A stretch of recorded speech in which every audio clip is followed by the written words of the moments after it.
What is worship? Is it a song we sing, a moment we feel, or a ritual we repeat? Or is it something more? Worship is not just a sound, it's Christ forming within us. It's not just personal, but a people gathered, united, transformed. It's not empty routines, but a living devotion. Worship is not just responding to the call, it's us becoming more like Him. Because worship doesn't stop when the music fades. It shapes how we live, how we love, how we witness. When we gather, we don't just shape worship. Worship shapes us.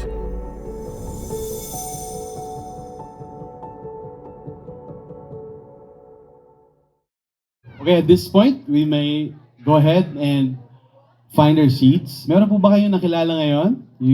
I hope you made a new acquaintance today. If you're coming here for the first time, we hope and pray you would consider this to be your home church as well. And even as we have worshiped the Lord through songs of praise, through sacrificial giving, now we will worship the Lord through the hearing, the receiving, and the obeying of His Word. And di po ako mag-preach sa atin ngayon because it's our 18th year anniversary. Yun, batiin mo naman yung katabi mo, happy 18th. Yun, whether you're here 18 years ago or 18 minutes ago, you are part of this spiritual family. So, I have the honor and the privilege to introduce to you yung magpipreach po sa atin ngayon.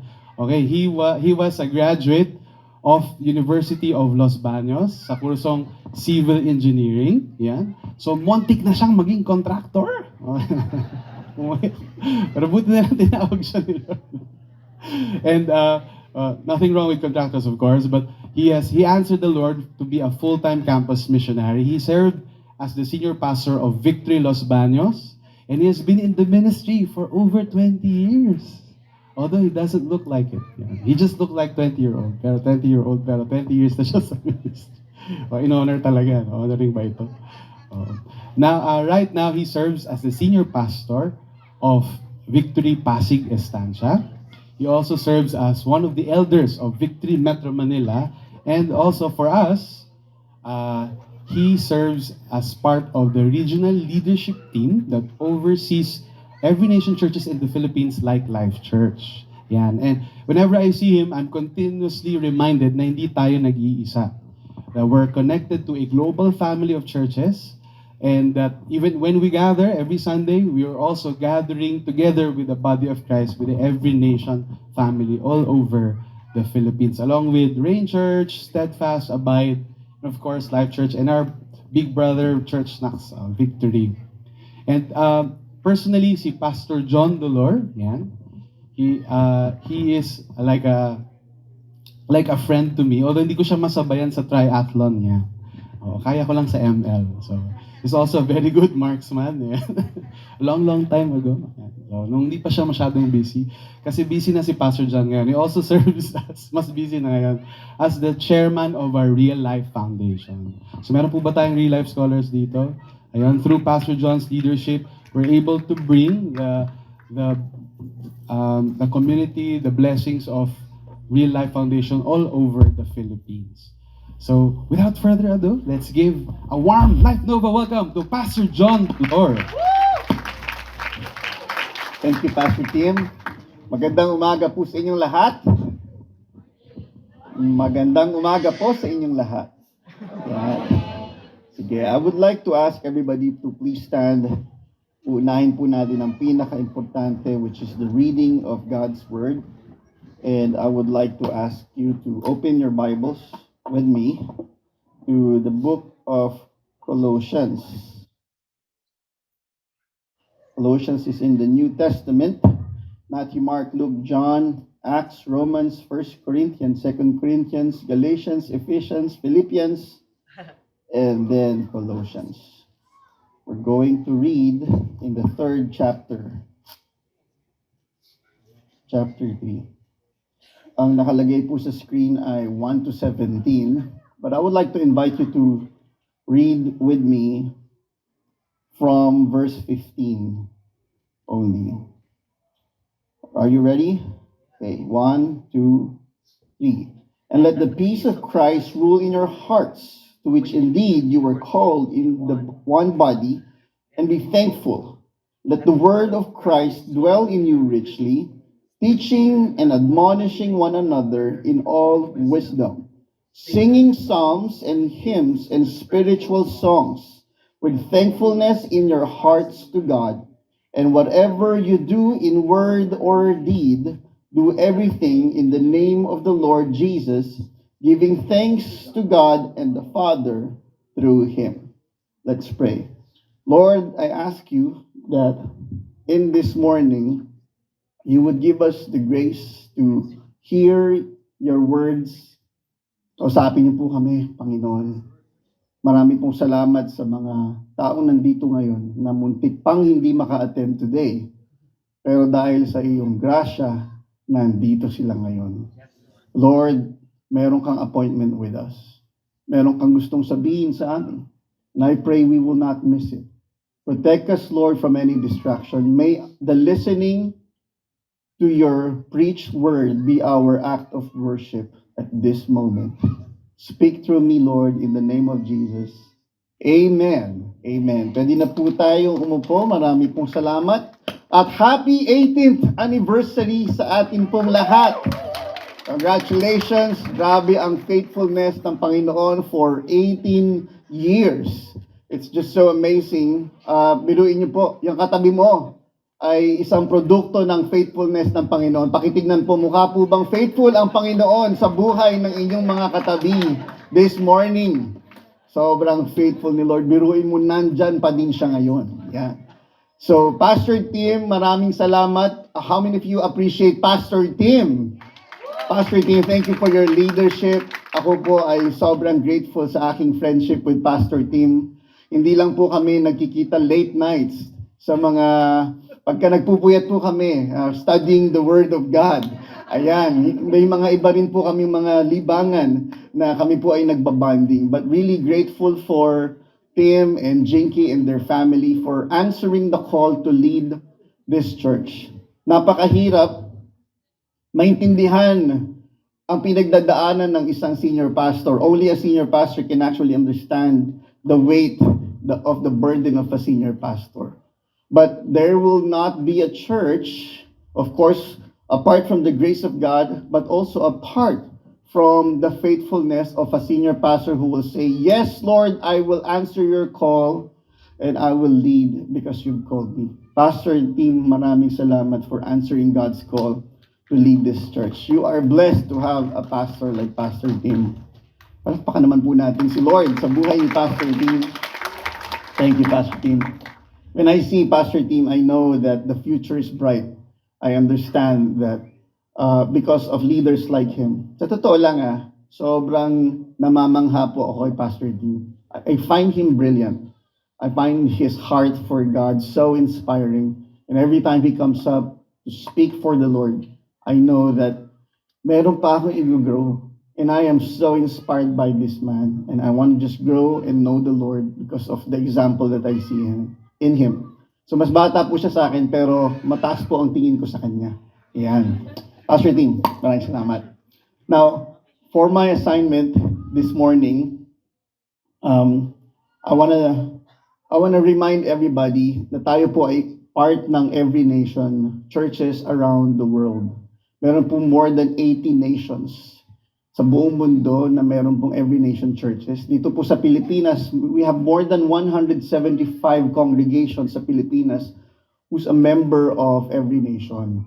And so nakakatuwa po makabisita sa isang Every Nation church because I feel so at home. So first time ko dito, meron po bang first time na tulad ko? Welcome to us. But I feel so at home. Parang ang tagal, parang 18 years na ako dito. When I stepped in, it's like, this feels like family. In our Global Every Nation Church, meron po tayong 2026 Global Focus. At ang ating pong focus ay the mission of God.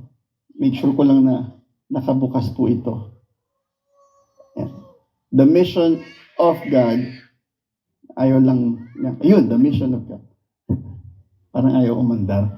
Thank you. The mission of God, sabi po ni Jesus Christ sa John 20, verse 21, as the Father has sent me, I am sending you. Ito po sa mission na ito. Ano po ba itong mission na ito sa Matthew 28, verse 19? Sabi, go and make disciples of all nations. Yun po ang ating mission. So if you're a Christian, the mission is to go and make disciples of all nations. Of course, starting with our nation. How many of you here believe na ang Pilipinas ay may pag-asa pa? No, makilala sa Panginoon. Yan. At gagamitin tayo ni Lord. Siyempre, starting with our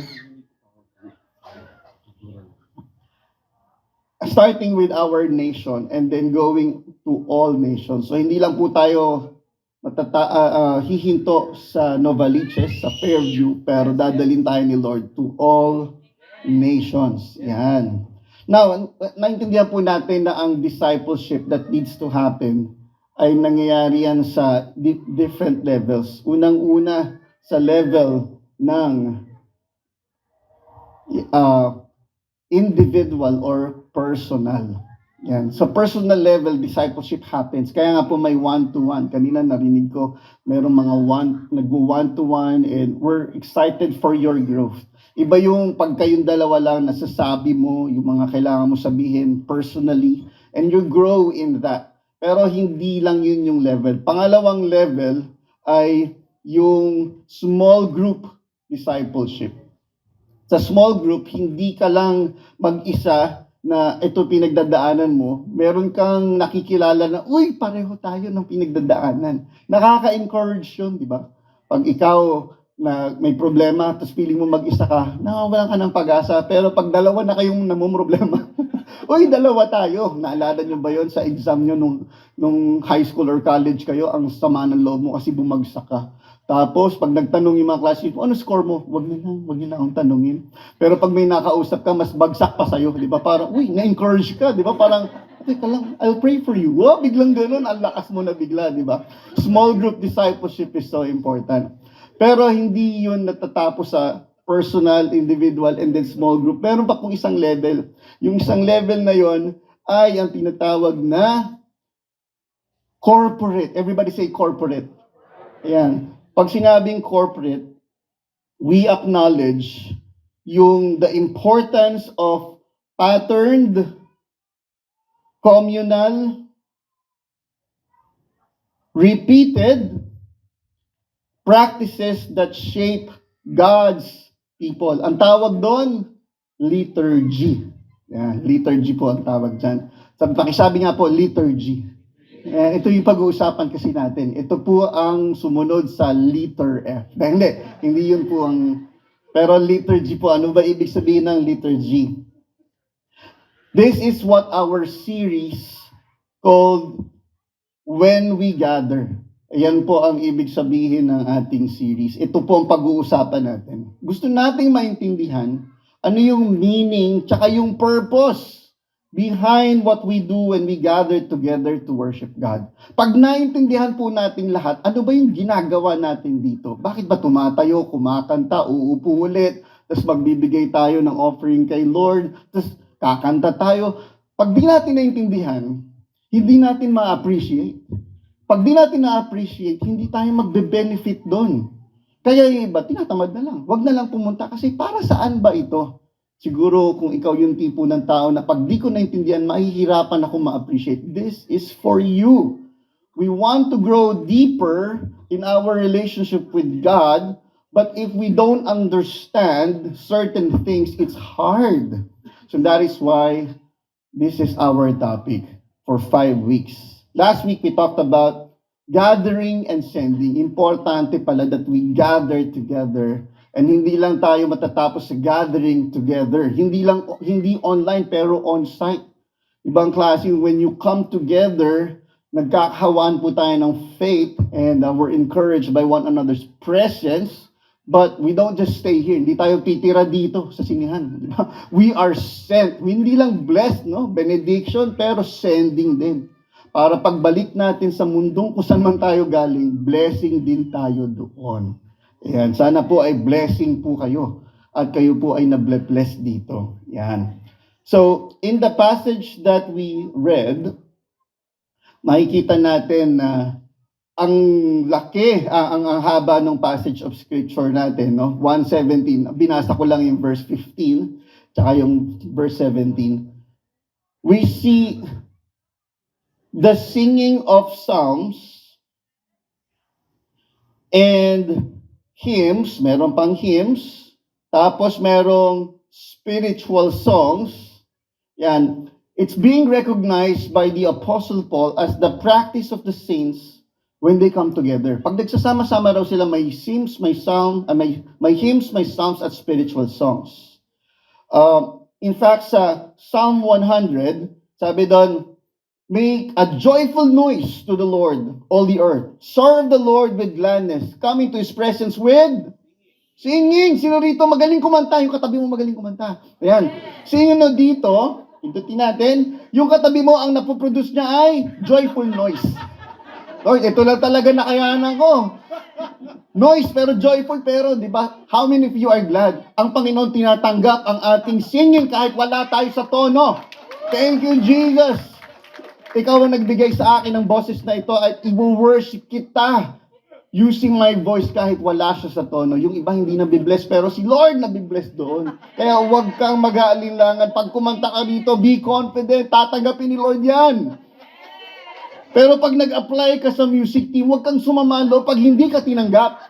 Yan, kasi man looks at the external, God looks at the heart. Yan. So, okay lang. But doon na tayo sa heart. Si Lord naman, maintindihan tayo.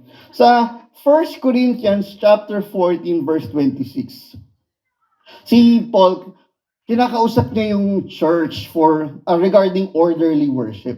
Sabi niya, when you come together, yan, he recognizes na pag nagsasama sila, may singing. So, may singing, may, ibig sabihin yung hymn, singing yon. So, among the presence of others, like, for example, lesson. Kita nyo ba yung lesson naka-underline? Ginaganon ko na lang yung clicker ko, di ba? Ang galing na, no? Parang manual na high-tech tayo. Ultra high-tech, low-tech. Ganun tayo. Yan. So, bakit ko ba hawak pa to? Ganun na lang, di ba? Bro, magpipitch tayo dalawa. Tingin ka lang sa akin. Yan. Yung lesson na naka-underline dyan, aka the preaching of the word. Mayroon tayong week pag-uusapan natin yan. Yan din yung sa Matthew 28 na sinasabing the apostles' teaching. Yan.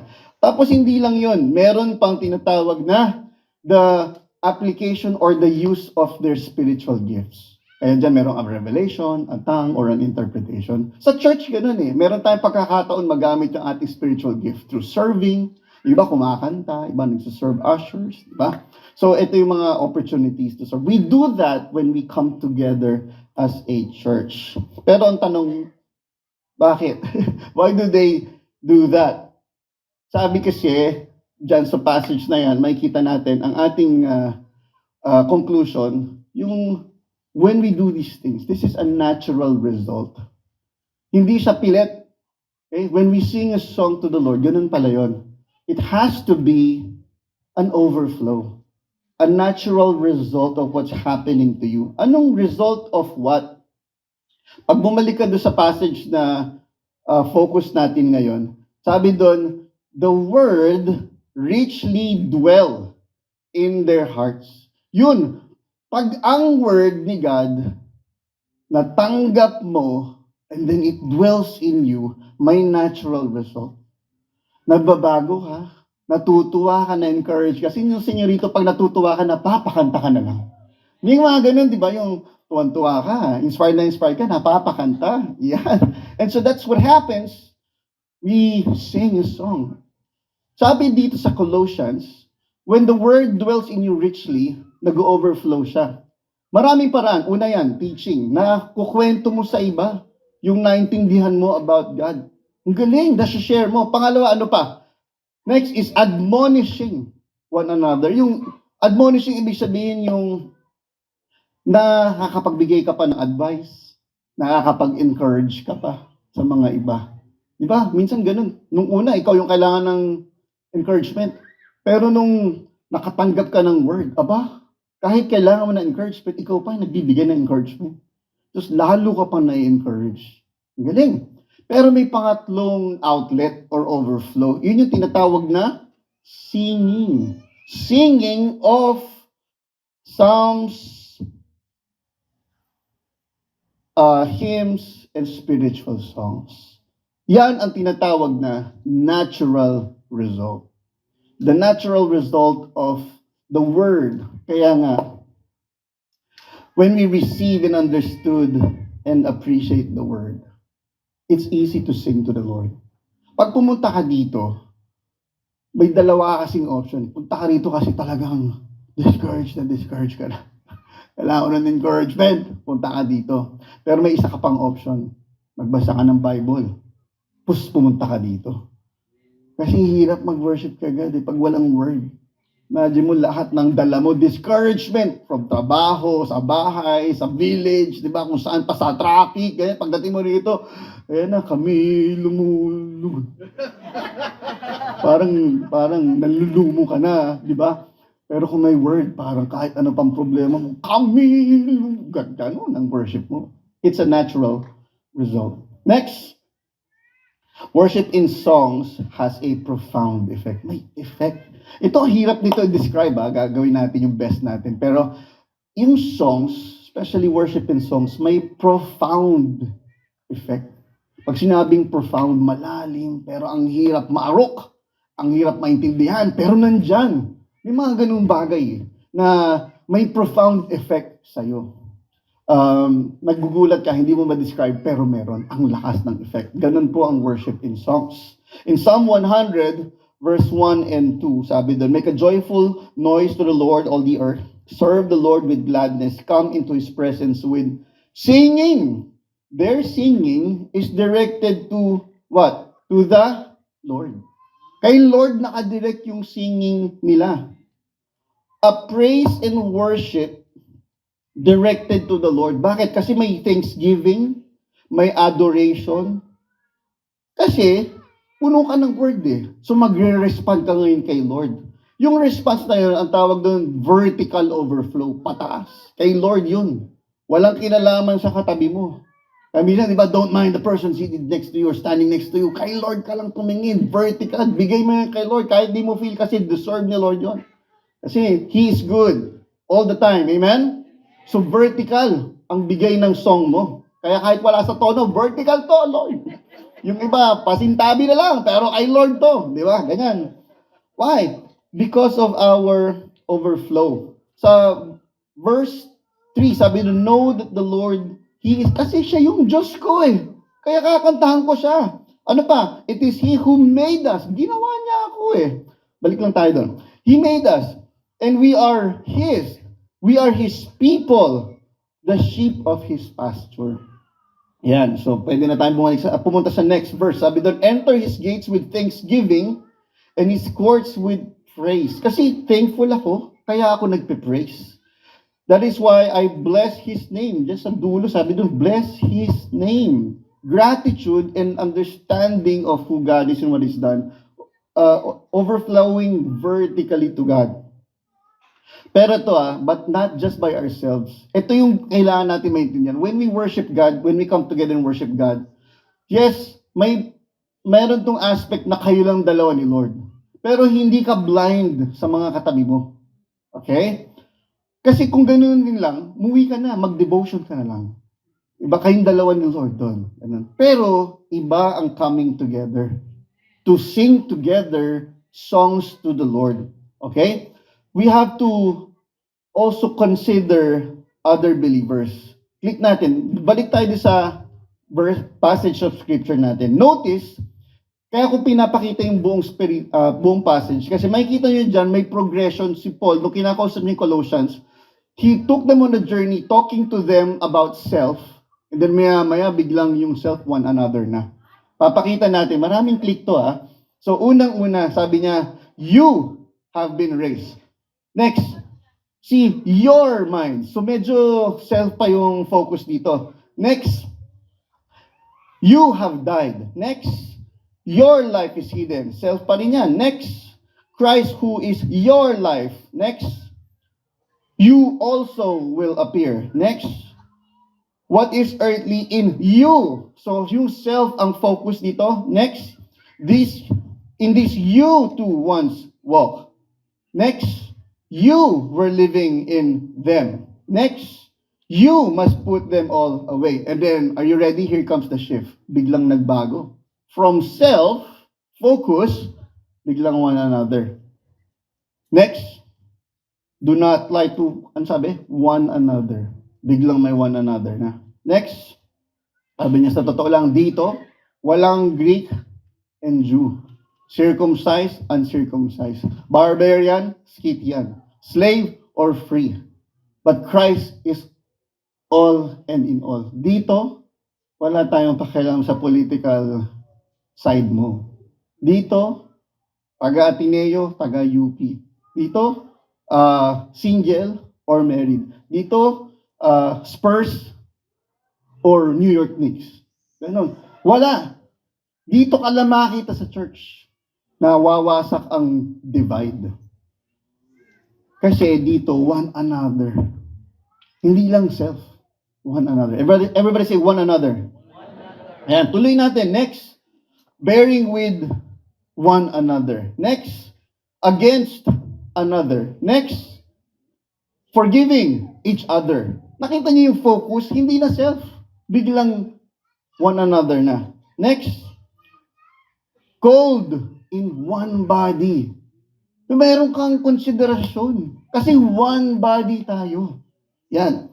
Next, admonishing one another. And in this context, nung dinala niya from self to one another, he told them, now let your songs overflow vertically to the Lord. Next. Yan. Yang context na yan ng one another, dyan tayo kakanta kay Lord. Yung may konsiderasyon. So, pag wala sa tono, may forgiveness. Okay? Bigay mo. Hawak mo ang beat. Ayan. Pero para kay Lord John. Yung mga iba nakakarinig at nahihirapan, forgiveness. Okay? Pero may konsiderasyon tayo. Yan. As they sing together. This is the profound effect. And it's not just vertical. Ito, sobrang importante kasi nga dahil we consider one another, it is also horizontal. Yung singing natin, gusto natin si Lord tanggapin ngayon, pero nag-overflow din to encourage others. Minsan, i-click natin bro. Ephesians 5:19 sabi doon, Paul spoke of singing. Yes, next, singing and making melody to the Lord. Yan yung vertical. Pero, tingnan nyo to Next, psalms and hymns and spiritual songs. Address kanino? Next, to one another. Sino rito sa inyo, yung gulong-gulo ka na, tapos bigla kang na-encourage sa lyrics na kinompose ng kung sino man. Tapos nung kinanta, ng music team, parang tumulo na lang yung luha mo, Lord. Nakikita mo ako, Lord. Iyan yung pinagdadaanan ko. May ganun mga songs, di ba? Nung una, yung songs na hindi mo yung pinapansin Pero nung may pinagdaanan ka, biglang bawat lyrics, Lord, tama. Oo, ako yan. Ganun. And then it became an encouragement to one another. And so this is now the horizontal aspect of singing together, which can only happen when we gather. Di mo makuha sa podcast, di mo makuha sa Spotify. Pero yung pare-pareho kayo. Kaya nga minsan, dahil alam mong part ka ng worship community, ng gathered believers, minsan, mag-worship ka, hindi lang para sa'yo, pero para rin sa katabi mo. Minsan, di ba yung parang ikaw talaga wala kang gana? So, you don't feel like clapping. Wala. Anong sabihin ng worship leader? Ganun ka lang, no? Tapos maya-maya, yung mga katabi mo, pag tingin mo ganun, baka ganun na rin, nahawa na sa'yo. Kaya minsan, with much maturity and consideration, kahit di mo feel, It's not about me. Tara guys, hindi pwedeng lahat tayo dito, buong row na tayo, nakabusangot. Deserve ni Lord ang worship natin. Na-bless ka ba sa worship? It doesn't matter. Si Lord kailangan ma-bless sa worship natin. Lord, here. So, tapos na po yung oras ko.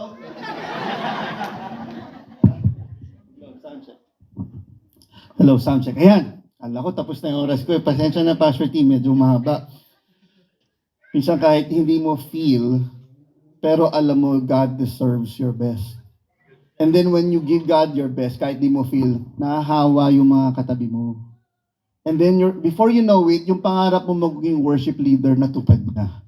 Worship leader ka na rin by influencing the people where you are. Tara guys, worship tayo kahit di natin feel. Amen? Can I hear an amen?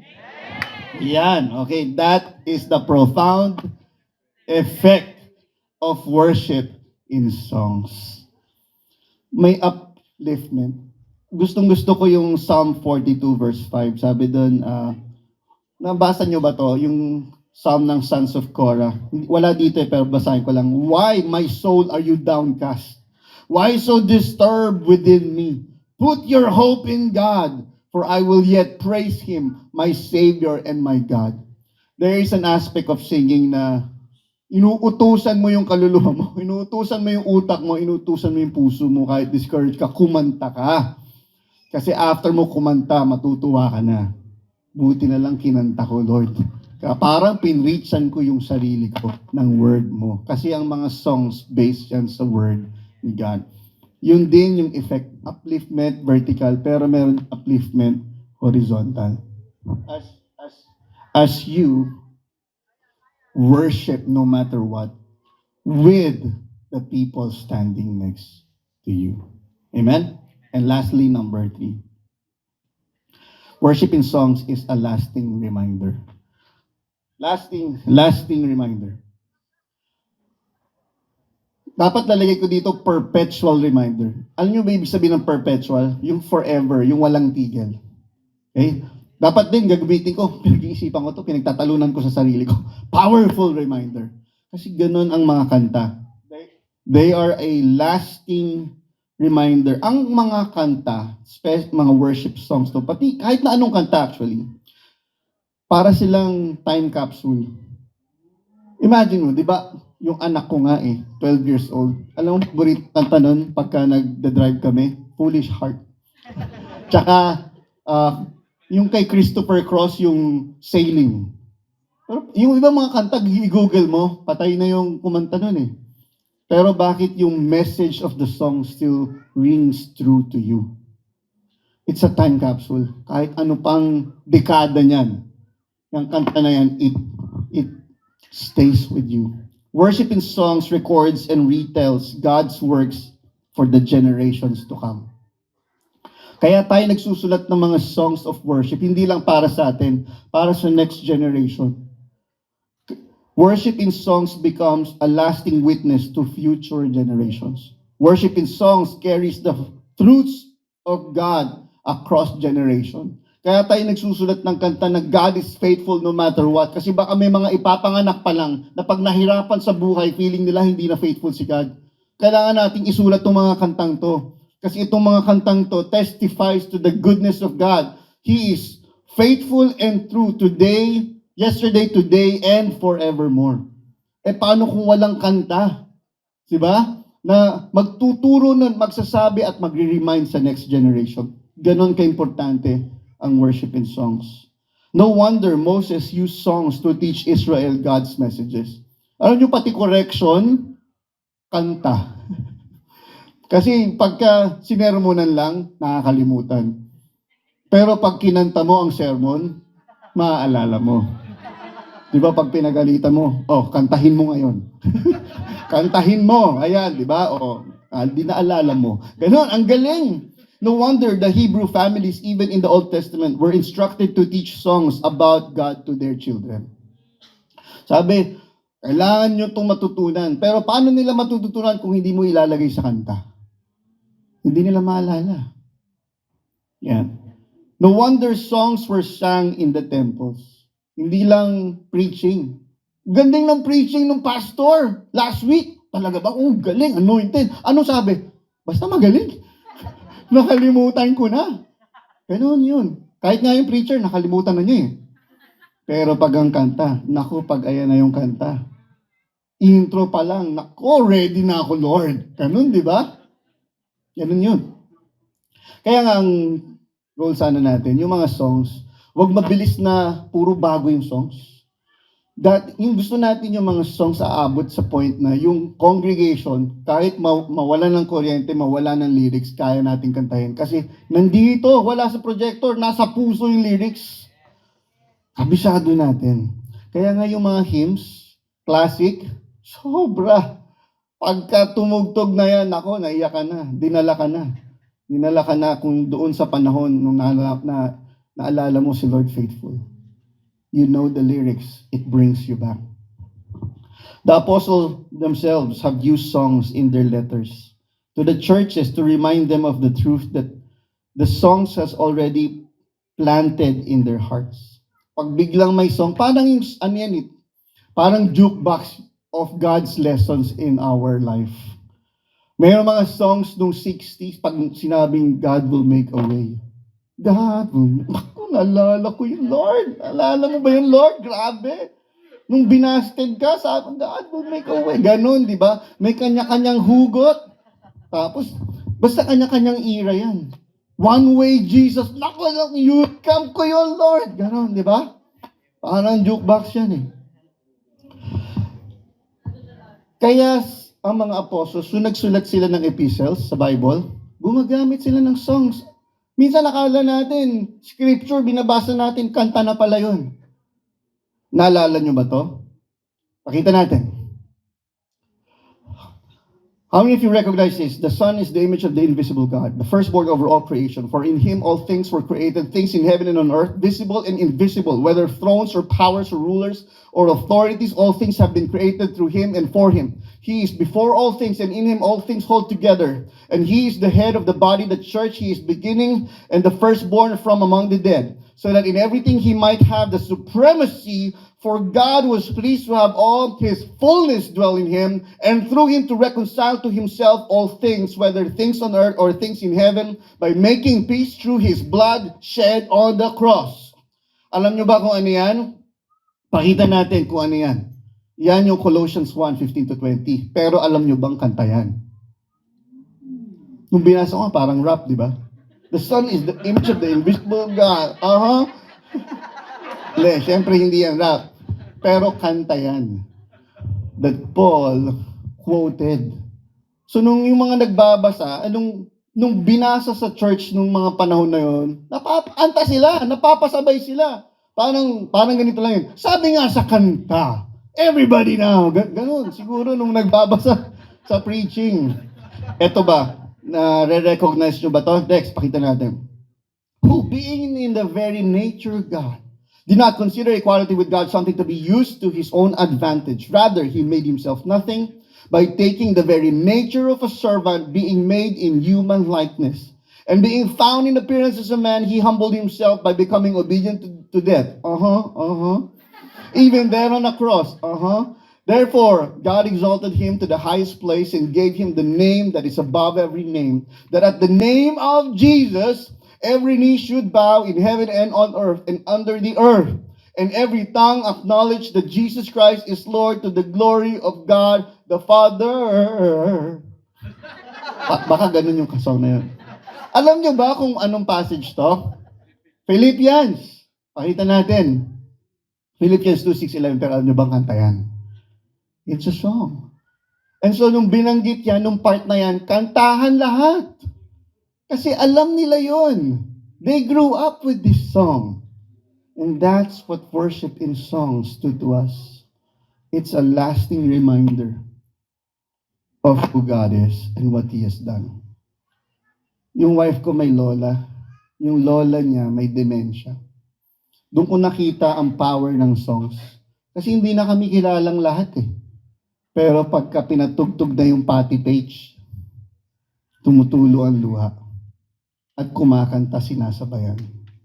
After that, hindi na kami ulit kilala. Something about songs. It brings you back.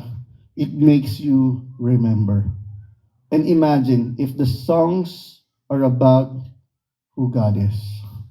Anong magiging effect sa atin when the Word biglang nagdudwell sa atin richly? And His Word dwell in us. And through songs, we remember what He has done. Kaya ang effect sa atin, thanksgiving. Hindi mo makakalimutan na faithful si Lord. Lalo na't mga ganito kantahan natin. Kahit nakalimutan mo for a moment, pagdating mo dito, maaalala mo na, oo nga pala, faithful si God. Sorry Lord, nakalimutan ko saglit. Pero nung linggo, pag-attend ko, naalala ko lahat yung faithfulness mo. How many of you know sometimes yung problema, parang it makes you forget that God is good. Minsan nga blessings, mas lalo na. It makes you forget who God is. Pero, when we come together and we sing songs to the Lord, songs of worship, we are reminded. And then, we sing songs. Hindi dahil, first part ng song, kantahan eh. No. It's a response to what we remember. Because worship is in songs it's a natural result. Walang pilitan. Hindi mo kailangan pilitan. It just comes out. They have a profound effect in our worship to God and relationship with others. And pangatlo, it is a lasting remember. They serve as a powerful and perpetual. Yung walang tigil, walang ending, lasting siya. That is why we want to be able to sing songs that records who God is. Pero dapat accurate. Dapat theologically accurate. Hindi lang para feel good. Kaya, di ba, pag sa worship songs, medyo binabawasan natin yung mga songs that laging ginagamit yung I, me, ako, parang kayo lang dalawa ni Lord. Hindi, maganda pag work together. Marami tayong songs na, hindi man lahat, pero marami tayong songs na, we Lord, kami Lord, sama-sama kami. Pagka nag-worship tayo, okay lang makita mo yung mga ibang nag-worship din. Let them lead you. Let them inspire you. You inspire them. And so, kaya nga dito, kahit paano may ilaw tayo, di ba? Makikita natin yung bawat sa nag-worship. Hindi natin goal magtago. Gusto natin makita natin ang bawat isa as we worship God. Because God deserves our worship. Amen? Amen. Let's pray. Lord, marami pong salamat. Panginoon, dahil ikaw po ay faithful noon, ngayon, at bukas. Ikaw ay banal. Ikaw ay makapangyarihan lagi. Hindi lang minsan. Ikaw ay mabuti. Kay buti mo, Panginoon. At alam ko, ito yung madalas po naming nakakalimutan. Pero Panginoon, maraming salamat. Dahil sa mga worship gatherings na ganito, we are reminded kung gaano ka kabuti. So kami, Panginoon, nandito kami ay lumulugod, kami ay sumasamba. Pinipili namin makinig sa katotohanan tungkol sa iyo. Hindi sa nararamdaman naming discouragement minsan. Lord, I pray that as we receive the word today, tanggapin niyo po ito pong worship na ibibigay namin sa inyo as a response to being reminded kung sino ka. Hindi importante kung ma-encourage kami or hindi. Ang importante, Lord, matuwa ka sa worship na manggagaling sa aming puso. This we pray in Jesus' name. Everyone say, Amen. Praise God. Let's worship the Lord right now. Thank you, Lord.